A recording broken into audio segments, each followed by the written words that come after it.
Hello everybody, welcome to Sin City Living. My name is Jason. I'll be bringing you today's episode. As always, please hit the like and subscribe button so we have constant content coming out for you guys every single week.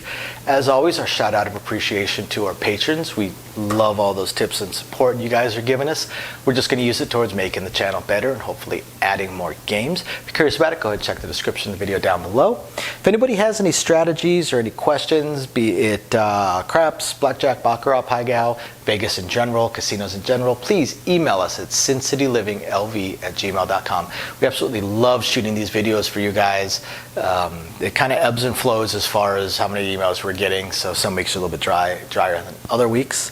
And if you guys are interested in helping us add some more games to the channel, please go a little bit further down in the description down below, and we'll explain in there what we're looking at possibly adding and how we could do it sooner with your guys' help.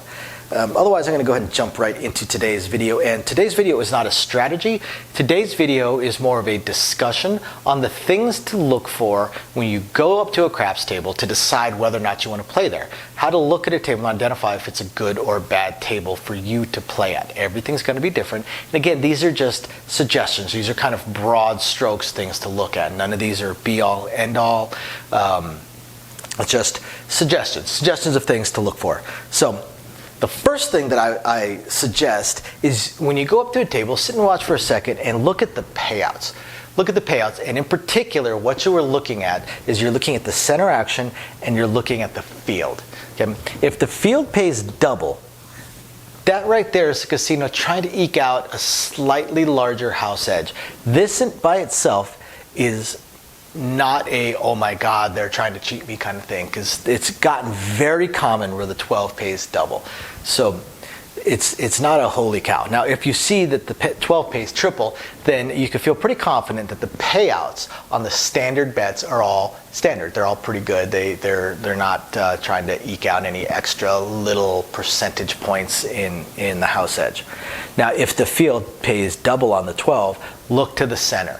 Now, what you are looking for, and you have to pay attention to the verbiage, because for instance, this layout may look bad, but it's actually not.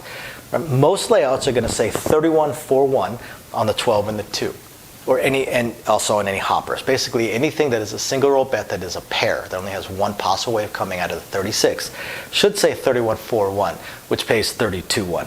So this says 32-1. So this pays out at the standard normal rate, normal way for horn bets, three-way craps, any kind of hoppers.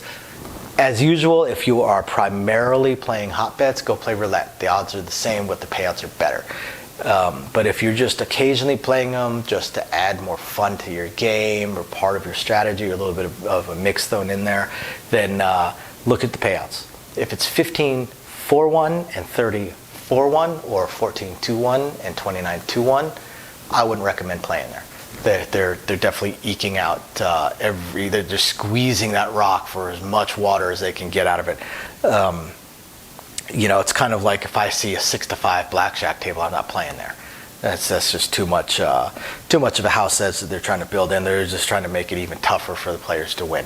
Of course, there's a house edge. Of course, it's hard for the players, or not hard, but of course the odds are against the player, because otherwise the casinos wouldn't exist. But people win every single day. It happens. You just got to catch the right roll. You got to catch the right deck or shoe. But I don't want my odds to be diminished even more because the casino is cutting down the payouts even more and more. So that's the first thing that I look at, is the field and the 12, and then I look at the center action, the hot bets, the single roll bets. The second thing that I'm going to look for when I come up to a table is I'm going to look for side bets. I'm going to look for the side bets that are up top. This layout doesn't have any, but there's so many different ones. You've got the fire bets, you've got the all tall, all small, make 'em all, you've got repeater bets, you've got replay bets, and take a look at what the side bet is on the table, and that's not going to be a decision on whether or not it's a good or a bad table, but it is something for you to think about depending on how you like to play.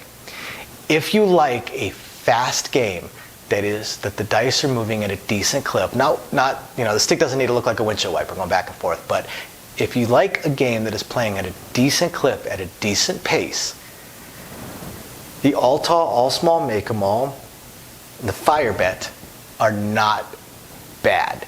The all tall, all small, make 'em all is probably the best one for that.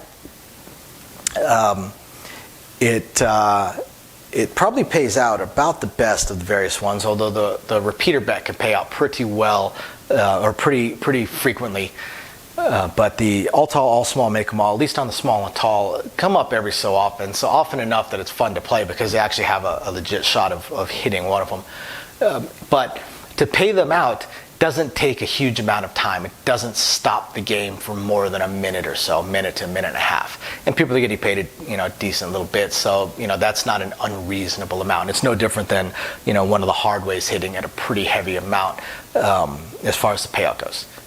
If you don't mind a slow game, then all the side bets are perfectly fine. But if you like a quicker game, the all tall, all small, make 'em all is the best. After that would be the fire bet. The problem with the fire bet is on that incredibly rare chance that you end up hitting all 6.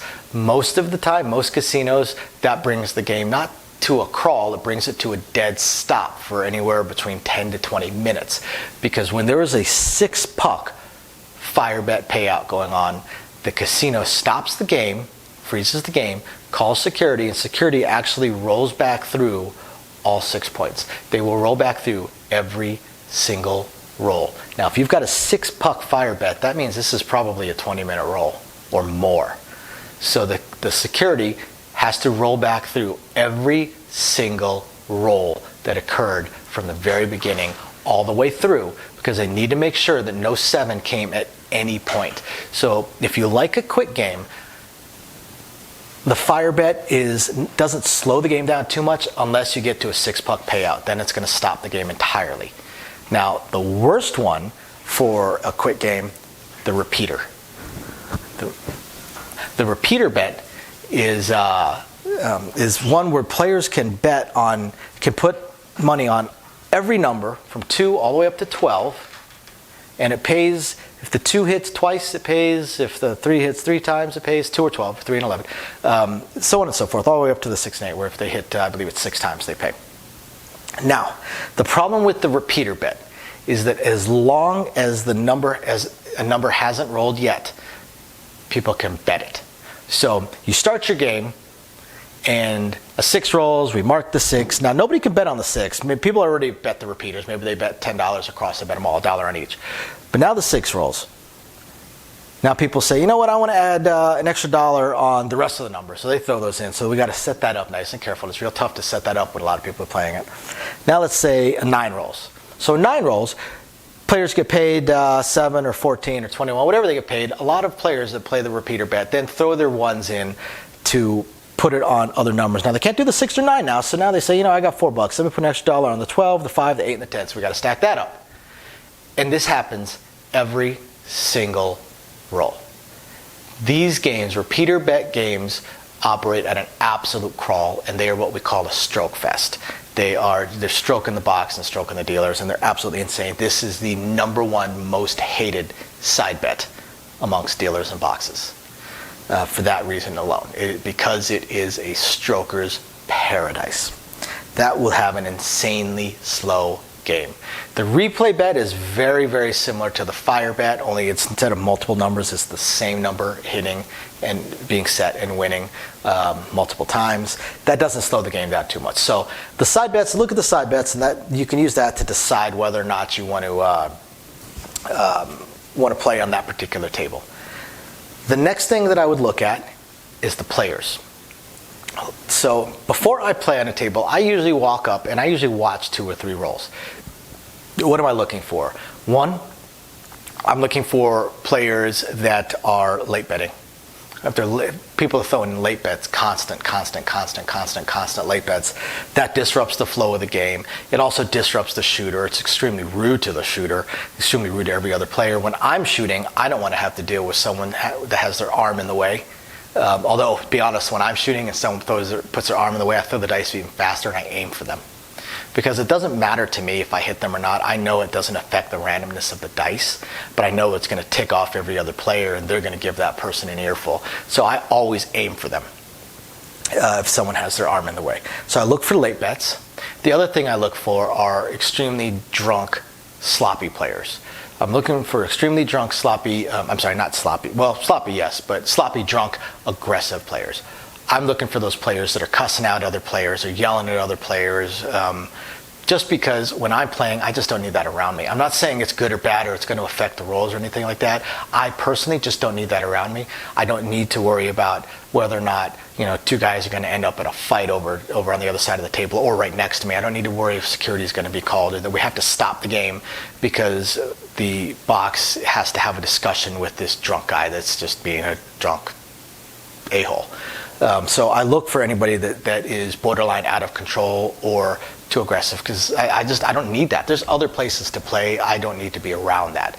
Now that's, again, just my personal opinion, but I prefer to not be around those kind of players and playing on those kind of tables. If that table is thriving with those kind of players, it's a good bet that a lot of the players on the table are fairly aggressive and fairly belligerent, and you know, so they all get along with each other until they don't. But then for the average player, then the average player is the one that has to deal with it. I honestly don't care if there's new players or players that don't understand the game and are learning the game as they play. That's fine. Everyone has to learn it somewhere. That won't bother me. That won't affect my decision making at all. The last thing I'm going to look at is the dealers.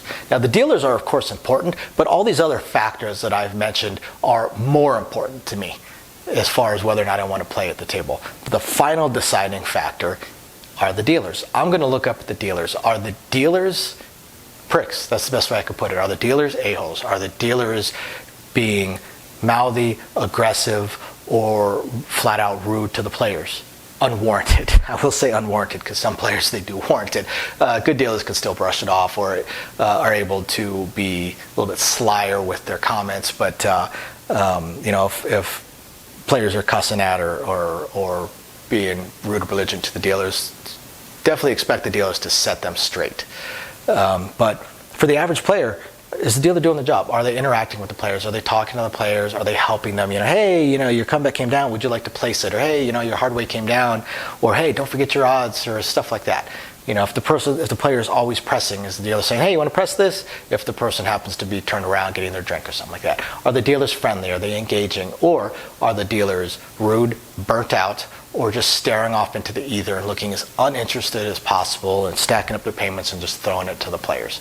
That's the fourth thing I look at, the final thing. So there's four things I look at. When I go up to a table, I don't immediately buy in and start playing. I buy in, I start watching. I start watching for a little while and then decide whether or not I want to play there or if I want to go to another table. So I hope you guys find this interesting or enlightening. Please hit the like and subscribe buttons, and we will catch you guys next time. Bye now.